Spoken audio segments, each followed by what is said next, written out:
کسی قبر کے اوپر سجدہ کرنا یا کسی قبر کے اوپر مسجد بنا لینا. کلیاچک میں ایک مسجد ہے، اہل حدیث کی مسجد ہے، وہاں باقاعدہ مسجد کے اندر قبر ہے، قبر مسجد کے اندر ہے اور نماز ہو رہی تھی. میں گیا، مجھ سے امام صاحب نے دھیرے سے کہا مولوی صاحب یہاں قبر ہے، آپ تھوڑا سا تقریر میں بول دیجئے گا. بہت سارے علماء یہاں بول کے گئے لیکن اصلاح نہیں. میں گیا، میں نے کھلے عام تقریر میں کہا یہ حرام ہے اور آپ کی نماز خطرے میں پڑ رہی ہے، آپ کی نماز قبول نہیں ہوگی اگر آپ مسجد کے اندر سے اس قبر کو نہیں نکالیں گے. بہرحال اللہ تعالیٰ نے توفیق دی ان لوگوں کو. بعد میں جب میں گیا تو لوگوں نے بتایا کہ اس قبر کو وہاں سے نکال کے انہوں نے مسجد کے کیمپس سے باہر کر دیا. ضرورت پڑنے پر قبر کو ٹرانسفر کیا جا سکتا ہے. اگر مان لیجئے کسی ایسی جگہ قبر ہے کہ وہاں قبر ہونا مناسب نہیں ہے تو قبر کے اندر جو مردے کی ہڈیاں وغیرہ ہیں ان کو احترام کے ساتھ کسی کپڑے میں رکھ کر کے دوسرے قبرستان میں دفن کی جا سکتی ہے ضرورت پڑنے پر.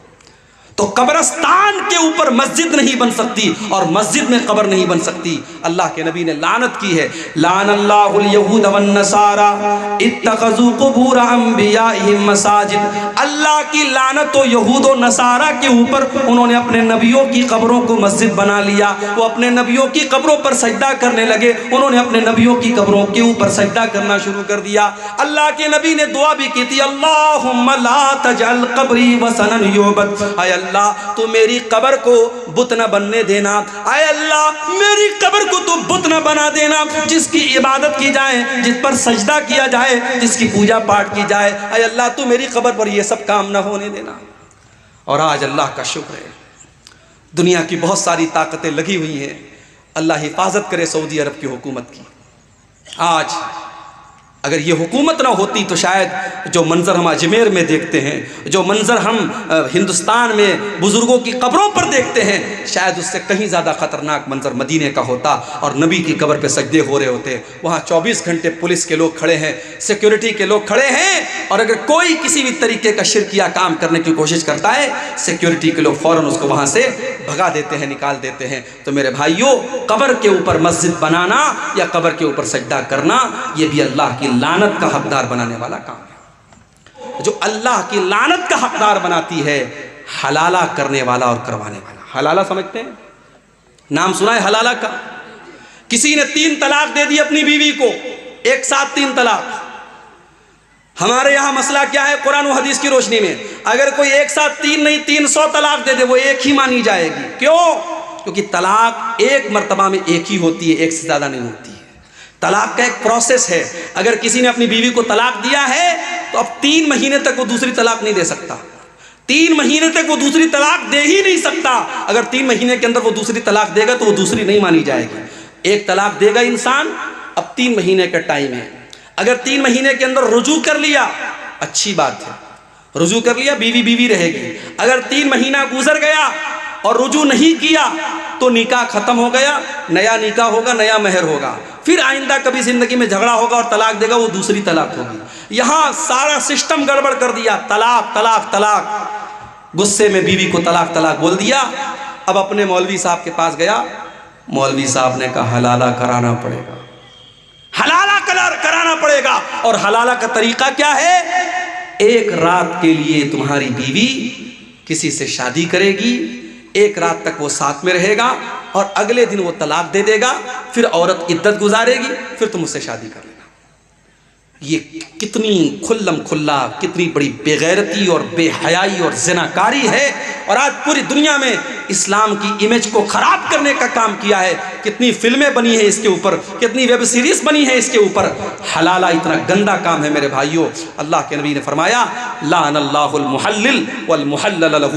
حلالہ کرنے والے پر اور حلالہ کروانے والے پر دونوں کے اوپر اللہ کی لعنت ہو.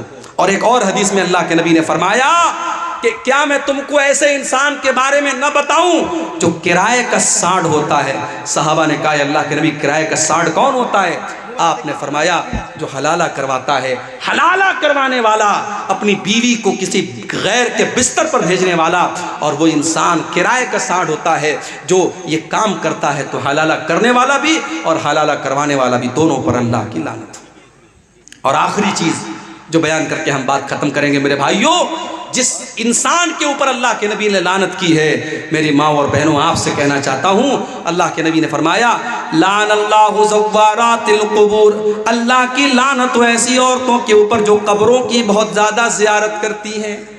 کبھی کبھار عبرت کے طور پر اگر عورتیں قبرستان چلی جائیں اپنی ماں کی قبر پہ، اپنے باپ کی قبر پہ، الگ بات ہے، لیکن بہت زیادہ قبرستان پہ جانے والی اور قبروں کی زیارت کرنے والی عورتوں کے اوپر اللہ کے نبی نے لعنت کی ہے۔ آپ نے فرمایا لعن اللہ زوارات القبور، قبروں کی بہت زیادہ زیارت کرنے والی عورتوں کے اوپر اللہ کی لعنت ہو۔ آج ہندوستان میں کتنی ہماری مسلمان بہنیں ہیں، ان پر فتویٰ ہے مسجد میں نہیں جا سکتی۔ مجھے یاد ہے اسی بہار میں گیا ایک جگہ ہے، گیا کہ ایک مولانا صاحب تھے، انتقال ہو گیا، اللہ معاف کرے، انہوں نے ایک تقریر میں کہا تھا اہل حدیثوں بڑا شوق ہے تمہیں اپنی عورتوں کو مسجد میں بھیجنے کا نا، ذرا ایک دن ہماری مسجد میں بھیج دو، 9 مہینے کے بعد رزلٹ آ جائے گا۔ ایک انسان، ایک عالم تقریر کر رہا ہے اور ممبر پر اور اسٹیج پر بیٹھ کر کے اتنی گندی اور گھناؤنی بات کر رہا ہے، میرے بھائیوں کیا تصور کیا جا سکتا ہے کہ مسجد میں کوئی اتنا گندا کام کرے گا؟ اہل حدیثوں نے اگر اپنی مسجدوں میں عورتوں کے لیے الگ سے انتظام کیا ہے تو اس قوم نے ہمیشہ مذاق اڑایا اور اس طریقے سے گندی گندی باتیں کہیں، مگر آج جب پورے ہندوستان میں لاکھوں کی تعداد میں مسلمان عورتیں جب مرتد ہونے لگیں اور اسلام کو چھوڑ کر کے دوسرے مذہب میں جانے لگیں اور باپ دادا کی ناک کٹوانے لگیں، تب دھیرے دھیرے کچھ فتوے آنے لگے، کچھ زبانیں کھلنے لگیں، اور دلی سے فتویٰ آیا اور کہاں سے فتویٰ آیا کہ ہاں صاحب عورتوں کو بھی مسجد میں بھیجنا چاہیے، پردے کا انتظام ہو تو عورتیں جا سکتی ہیں۔ اب فتوے میں تھوڑی نرمی آئی ہے، ہم تو ہمیشہ سے کہتے چلے آئے کہ اپنی عورتوں کو مسجد میں بھیجو۔ میرے بھائی تم نے مسجد میں تو نہیں بھیجا، اجمیر کی درگاہ پہ عورتوں کی بھیڑ موجود ہے، کچھوچا کی درگاہ پر عورتوں کی بھیڑ موجود ہے، جتنے قبریں اور جتنے بزرگوں کے مزار ہیں پورے ہندوستان میں آپ چلے جائیے، وہاں مردوں سے زیادہ آپ کو عورتیں مل جائیں گی۔ ممبئی چلے جاؤ، حاجی علی کی درگاہ سمندر کے بیچ میں موجود ہے، آپ چلے جاؤ، مرد آپ کو کم ملیں گی، عورتیں زیادہ ملیں گی۔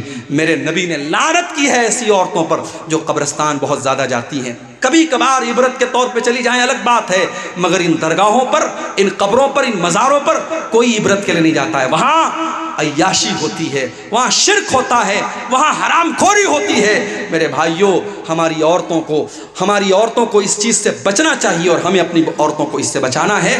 اللہ کے نبی نے لعنت کی، ایسی عورتوں پر اللہ کی لعنت ہو۔ اور ایک اور حدیث میں اللہ کے نبی نے فرمایا لعن اللہ زائرات القبور، اللہ کی لعنت ہو ایسی عورتوں پر جو قبروں کی زیارت کرتی ہیں، والمتخذین علیہ المسجد، اور قبر کے اوپر مسجد بنانے والی عورتوں پر بھی اللہ کی لعنت ہو، والسرج، اور قبر کے اوپر چراغ جلانے والوں پر بھی اللہ کی لعنت ہو۔ تو میرے بھائیوں یہ لعنت کے حقدار بنانے والے چند کام تھے جو قرآن و سنت کی روشنی میں نے آپ کے سامنے بیان کی ہیں۔ اور آخر میں یہی کہوں گا کہ ہر وہ گناہ جس سے اللہ نے روکا ہے، ہر وہ گناہ جس سے نبی نے روکا ہے، اس سے انسان لعنت کا حقدار بنتا ہے۔ ہم اور آپ اگر اپنے ایمان کی سلامتی چاہتے ہیں اور ہم یہ چاہتے ہیں کہ دنیا اور آخرت میں ہم کامیاب ہوں، تو ہم ان کاموں سے اپنے